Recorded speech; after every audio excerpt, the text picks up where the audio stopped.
12 जून को दोपहर करीब 1:38 पर अहमदाबाद के मेघानी नगर में एयर इंडिया की Boeing dream liner 7878 flight crash हुई थी और इसमें गुजरात के पूर्व सीएम विजय रूपानी समेत 230 यात्री और 12 क्रू मेंबर समेत कुल 242 लोग सवार थे। विश्वास कुमार रमेश को अगर छोड़ दें तो किसी को भी नहीं बचाया जा सका, मतलब 241 लोगों की इसमें मौत हो गई। और इस हादसे की जांच के लिए जो डीजीसीए है, एयर इंडिया की आंतरिक सुरक्षा समिति और केंद्र सरकार ने उच्च स्तरीय समिति गठित की कि इस हादसे की जांच की जाए। गृह सचिव की अध्यक्षता वाली यह समिति 3 महीने में अपनी रिपोर्ट देगी और इस घटनाक्रम को लेकर अब एनसीपी, जो अजीत पवार गुट के नेता हैं प्रफुल्ल पटेल, उन्होंने सिंगापुर एयरलाइंस की खामोशी पर सवाल उठाया है। तो फिर प्रफुल्ल पटेल ने क्या कुछ पूछा है, जो प्रफुल्ल पटेल अपने ही सवाल में घेरे के में नजर आ रहे हैं। उन्होंने प्रधानमंत्री कार्यालय, विमानन मंत्री नायडू, केंद्रीय राज्य मंत्री मुरलीधर मोहोल, इन सभी को टैग किया है और सोशल मीडिया प्लेटफॉर्म एक्स पर विस्तार से इसके बारे में बताया है और उन्होंने पोस्ट किया। पटेल लिखते हैं कि सिंगापुर एयरलाइंस इस मामले में आखिरकार चुप क्यों है, जबकि एयर इंडिया में उसकी हिस्सेदारी 25.1% है।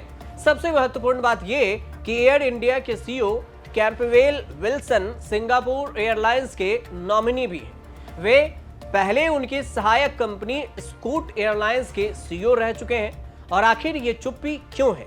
सिंगापुर एयरलाइंस एयर इंडिया का प्रमुख कमर्शियल और मेंटेनेंस पार्टनर है, लेकिन प्रफुल्ल पटेल के बयान को जब आप डिकोड करेंगे, जब विस्तार से समझेंगे, तो पता चलेगा कि कभी इस पूरे डील में प्रफुल्ल पटेल ही शामिल थे। सिंगापुर एयरलाइंस ने इस पर जवाब दिया। सिंगापुर एयरलाइंस ने कहा कि एयरलाइंस समूह सिंगापुर की जो है ग्रुप एयर इंडिया के विमान हादसे से पीड़ित सभी लोगों और उनके परिवार के प्रति गहरी संवेदना व्यक्त करता है और हम अपने पार्टनर टाटा सन्स और एयर इंडिया के संपर्क में हैं और इस खराब वक्त में भी उन्हें अपना पूरा समर्थन और जरूरी सहायता देना जारी रखेंगे। यह सिंगापुर एयरलाइंस की तरफ से बयान सामने आया। लेकिन सबसे दिलचस्प बात जो समझने वाली यह है कि जो प्रफुल्ल पटेल आज सवाल उठा रहे हैं, वो जब यूपीए सरकार के दौरान उड्डयन मंत्री हुआ करते थे, तो अब सरकार के स्वामित्व वाली एयर इंडिया ने बोइंग 787 जेट के लिए ऑर्डर किया था और यही थे उड्डयन मंत्री, इन्होंने ही साइन किया। अब भारत में सबसे पहले समझिए कि एयर इंडिया का विमान B787 आया कब। जो अहमदाबाद में एयर इंडिया की B787 ड्रीम लाइनर विमान क्रैश हुआ, वो साल 2014 में भारत में आया था। 2007 में B787 ड्रीम लाइनर विमान को लंबी दूरी तय करने वाले जेट के रूप में पेश किया गया। 2 साल बाद 2009 में B787 ड्रीम लाइनर विमान की पहली उड़ान परीक्षण होती है, लेकिन कुछ कारणों की वजह से इसका लॉन्च नहीं हो सका और इसमें देरी हो गई। भारत में इसे 2014 में एंट्री मिली। जब इस विमान को लाने के लिए साइन हुई तो उस समय उड्डयन मंत्री का कमान प्रफुल्ल पटेल के ही हाथों में था और जनवरी 2022 में टाटा समूह ने सरकार से एयर इंडिया का अधिग्रहण किया था और बाद में विस्तारा का इसमें विलय हो गया और विस्तारा का विलय एयर इंडिया में होने का जो निर्णय है वो सरकार की तरफ से फाइनल किया गया। इससे सिंगापुर एयरलाइंस को 1/4 हिस्सेदारी भी मिल गई और फिर सिंगापुर एयरलाइंस के पास में एयर इंडिया में 25.1% की हिस्सेदारी हुई। सिंगापुर एयरलाइंस के पास विस्तारा में 49% की हिस्सेदारी थी, जबकि 51% टाटा सन्स के पास हिस्सेदारी थी। तो ज्यादा हिस्सेदारी टाटा सन्स के पास थी। अब है भी सिंगापुर एयरलाइंस टाटा के स्वामित्व वाली एयर इंडिया की एक रणनीतिक साझेदार है, जो मई 2024 में एयर इंडिया ने सिंगापुर एयरलाइंस की सहयोगी कंपनी SIA इंजीनियरिंग को बेंगलुरु में बेस मेंटेनेंस फैसिलिटी विकसित करने के लिए रणनीति पार्टनर नियुक्त किया था। यह फैसिलिटी 2026 तक तैयार होने की उम्मीद है और इसमें वाइड बॉडी और नैरो बॉडी विमान के रखरखाव की सुविधा भी होगी। प्रफुल्ल पटेल ने सिंगापुर एयरलाइंस, जो कि एयर इंडिया में 25.1% की हिस्सेदारी रखती है, इस पर निशाना साधते हुए कहा कि अहमदाबाद में एयर इंडिया की उड़ान AI-171 के दुर्घटनाग्रस्त होने के बाद कानफोड़ू और आश्चर्यजनक चुप्पी छाई हुई है। तो ऐसा क्यों है?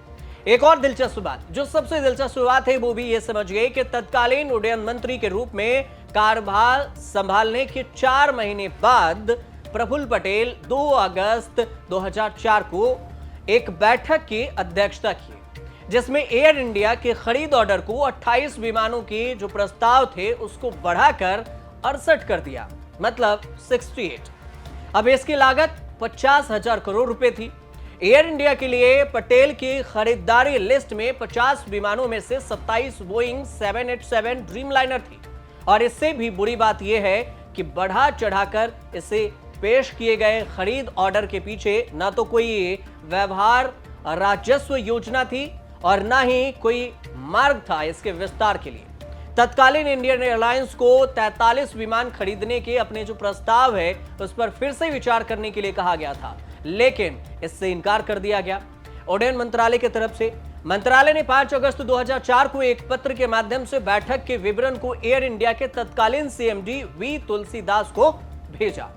मंत्रालय के अवर सचिव के पदवानंद द्वारा लिखे गए पत्र में कहा गया कि मुझे नागरिक उड्डयन मंत्री प्रफुल्ल पटेल द्वारा 2 अगस्त 2004 को एयर इंडिया द्वारा विमान अधिग्रहण के प्रस्ताव पर चर्चा के लिए भी बैठक के विवरण की एक प्रति भेजने का निर्देश दिया गया है, मतलब एक कॉपी हमें भेजा जाए। और इन सब के बीच में चौंकाने वाली बात यह रही कि ड्रीम लाइनर का चयन किया गया जो डिलीवरी शेड्यूल को पूरा नहीं कर पाया, और इसके लिए एयर इंडिया अब जो बोइंग से मुआवजा मांग रही थी। और राष्ट्रीय विमान अगर वाहक को देखें तो पहले 40 विमानों की डिलीवरी मिली थी, जो कि उसे बढ़ा दिया गया।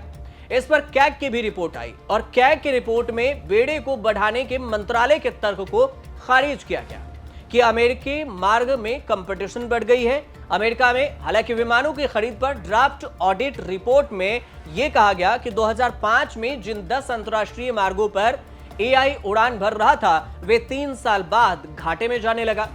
एआई लगातार यूएस मार्ग पर घाटे में चल रहा था और फिर उसके राजस्व को प्रभावित करने वाला भी सबसे बड़ा क्षेत्र था।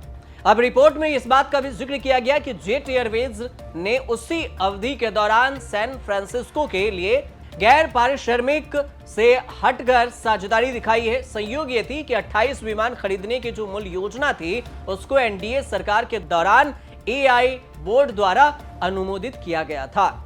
मतलब एक तरह से सीधे तौर से कहें तो जब प्रफुल्ल पटेल उड्डयन मंत्री थे तो उन्हीं के कार्यकाल में एक दबाव के तौर से, जो कैग रिपोर्ट कहती है कि 28 विमान की बात थी और इसे दबाव में 68 विमान खरीदने की बात कही थी।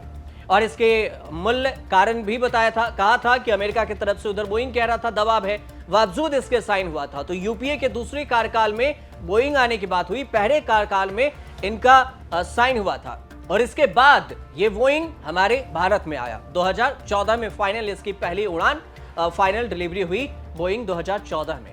लेकिन अब वही प्रफुल्ल पटेल सवाल उठा रहे हैं सिंगापुर एयरलाइंस पर और फिर बोइंग पर। वही प्रफुल्ल पटेल सवाल उठा रहे हैं जो कभी साइन करके डील करके देख रहे पूरी मसौदा को तैयार किया होगा इन्होंने, पूरा ये तो जाना होगा कि विमान कैसा है, अच्छा है या खराब है, लेकिन अब उसी को लेकर प्रफुल्ल पटेल ये सवाल उठा रहे हैं। तो सबसे दिलचस्प कहानी तो ये निकल कर आ रही है कि जो इसकी खरीदारी में अहम भागीदारी निभाया वही अब इस पर सवाल उठा रहा है। ये भी एक दिलचस्प नजारा देखने को मिल रहा है। फिलहाल आपको ये रिपोर्ट कैसे लगे हमें कमेंट कर जरूर बताइएगा और अच्छी लगी हो तो चैनल से जरूर जुड़िए, सब्सक्राइब कीजिए, शेयर कीजिए, कमेंट कीजिए और देखते रहिए न्यूज़ तक।